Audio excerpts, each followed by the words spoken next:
My stepdaughter's prank went too far, causing a major conflict in our family. Now, my marriage and relationship with her may never be the same. I know the title sounds bad, but please read. A few years ago, I, 38, married Judy, 44, and I acquired a stepdaughter, Abby, 14, as a result. I dated Judy when Abby was 8, met her when she was 9, and married Judy when she was 10. I'd say our relationship is okay. She doesn't act bratty towards me and respects me enough as her mom's husband. However, there is one glaring issue about her, and that is her pranking nature. Abby loves to pull pranks. Some examples include her hiding my car keys with what looked like 100 duplicates in a box. I found them quickly because she failed to notice my keys have duct tape on them. Another time, she hid in the fridge, something I still find very weird, to scare the first person who opened it. Well, last Wednesday, I arrived home, and it seemed that I was the only one there. Only my shoes were at the doorstep, and I even called out Judy's and Abby's names with no answer. This is somewhat normal, as Judy sometimes works late, and Abby stays at school for extracurriculars. So, I played around with my dog, a German Shepherd and Husky mix, for a bit, and then I decided to relieve myself. When I got to the bathroom, I noticed that the window cabinet was open. I thought nothing of it at first and unzipped my pants. But then, I saw a shadow behind the shower curtains. I thought the worst and immediately punched the figure behind the curtains. Well, as everyone may have guessed from the title, it was Abby. She was making a prank video, and I had not noticed that she propped her phone up on the bathroom cabinet with 2 cups.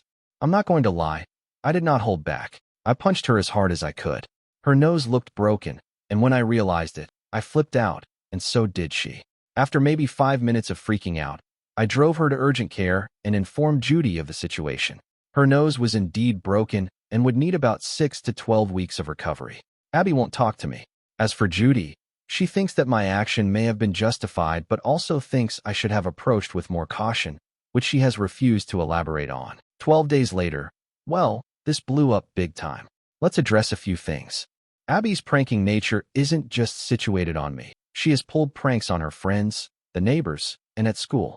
The school has called Judy several times about this, as they have resulted in mild vandalism. Regarding the refrigerator prank, she was 11 when that happened, not a teenager. It was a brand new and very large fridge that my uncle bought. He showed it off to everyone, so she climbed in until he opened it again. Judy yelled at her, saying that she could have suffocated in there, and took her outside to scold her for a few hours. Regarding the video itself, it doesn't show the toilet at all, just the shower curtain. However, the issue still remains that this was a massive invasion of privacy. The video has been deleted, and Abby has admitted it was purely her fault. Now for the update. It's been a chaotic week. Judy still refused to elaborate on how the situation should have been handled. I showed her the post as a result, and she did a complete turn. She suddenly thought it might be time to stage an intervention, and I agreed. We brought some of her friends as well as my cousin's wife, Jessie. Jessie is an officer from another state, and Abby seems to respect her. In this intervention, we stated how we were each affected by her various pranks and how, in turn, they affected her. Jessie also spoke about how many of these pranks border on criminal territory, meaning Abby could be arrested or face retaliation. It seemed to have gotten through to her. Abby cried a bit and promised to do better. When everybody else left, Jessie stayed behind and brought to our attention a disciplinary camp that we could send her to. The program is 6 weeks long and involves group therapy, individual therapy, and constructive projects, whatever that means. It is held at a university campus. The program apparently has good reviews. Judy seemed dead set on sending her to figure out her core problems. I was a little hesitant about sending a kid away from home, but I'm the step-parent, so I got no say. Okay, I swear Judy must be following my posts because now she's taking back what she said. She is now thinking about doing what I suggested in the first place. Weekly therapy. So, we agreed that I'm going to find a therapist, and I'm going to front the bill for it, since she didn't take this seriously initially. 7 months later. Well, it's been about 7 months, and there have been a few developments. Let's address some more things before getting there. First, some clarifications. Regarding the names, I was drinking when I made my first post. I saved a draft and went back to it after sobering up, fixing many grammatical mistakes. But clearly, some got overlooked, like the name, and it just stuck. I had planned on calling her Judy. Also, Jessie and I are not friends. She is married to my cousin, with whom I have a good relationship, as well as with their 2 daughters and Jessie's daughter. Jesse has a serious problem with boundaries. As for why Abby was still living with me after the incident, you have to understand, her stepfather, broke Abby's, my stepdaughter's, nose. If word got out, it would look really bad. I would be seen as an abuser and might have even been arrested. I was pretty much going insane at that point, and my wife thought nothing of it, thinking I should have just let it go until I showed her my original post. To be honest, I wanted to keep the intervention smaller and not involve her friends because I felt they did not need to know about it. I just wanted her grandparents and Jesse to show up, but I was convinced otherwise. Now for the update. We decided that we would send Abby to weekly therapy. We agreed that I would find and pay for it, and if it worked, my wife would pay me back. It did work. Abby improved by a lot. She has realized how much damage she has done and is working to improve things. She has even begun to do volunteer work, which I didn't think she would do. She has apologized profusely, realizing how disgusting her prank was. She has also deleted her TikTok account, claiming that's where she got all the ideas from. We decided we would get her a new smartphone for her birthday 3 months ago for the improvement she showed. We had taken away all smart devices as punishment. I don't think I mentioned that before. As for me and my wife, I gave her an ultimatum. Since therapy worked for Abby, it would be time we go to couples therapy, or else we separate. We were having problems before this whole incident showed up, and now it kind of had to be forced. For the past 2 years, we've been living more like roommates, and her enabling behavior was finally causing things to fall apart. She reluctantly agreed. It ended up being short-lived. She spoke during our sessions about how I take things out of proportion and how I went too far posting the incident online. She revealed that she was indeed following my post, which is why she changed her mind about the camp. Our therapist then asked us both if we loved each other at all. I was honest and said yes, but it was becoming difficult. My wife, on the other hand, said she was in love with the idea of me. I needed a minute to process if I heard that right. She went on about how I was apparently a catch.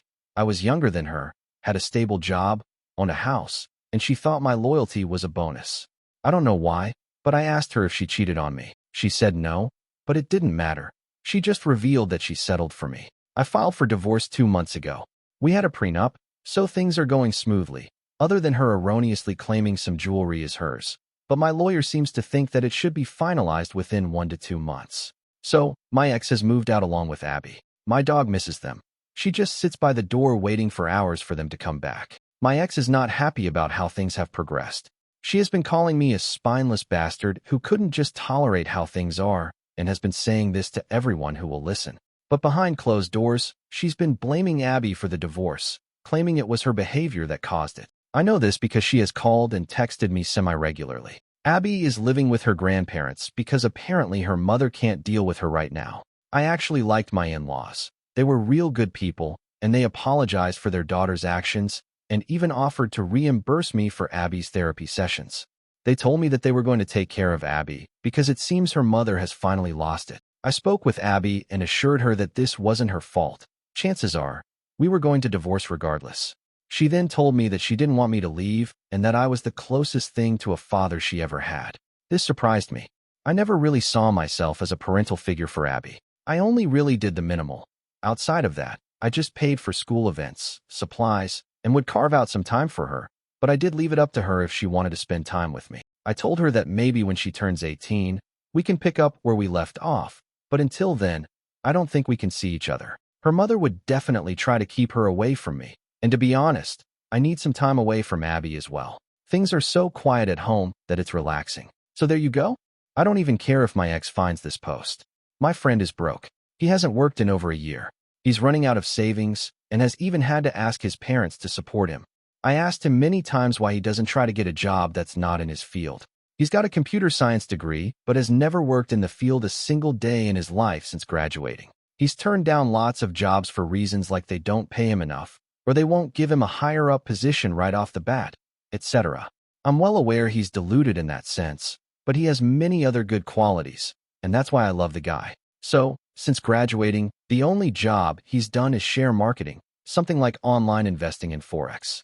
He said he made about $20 a day and that it was enough for him. He's single, lives in a shared house, and doesn't spend much. Whatever makes him happy, right? The thing is, he's totally broke. I don't think he really is making even $20 a day on the shares because he's run out of money. He's stressed out and won't stop complaining about money problems. This is confusing for me, and I think it comes down to his pride not allowing him to get a job that's not fit for his ego. Now, I work as a server in a very nice restaurant and have offered him a job as a server many, many times. I have a great relationship with my boss, and after telling him my friend's situation, he didn't hesitate to say he wanted to help and would like to offer him a full-time job. My friend has been turning it down for months without really giving much of an explanation.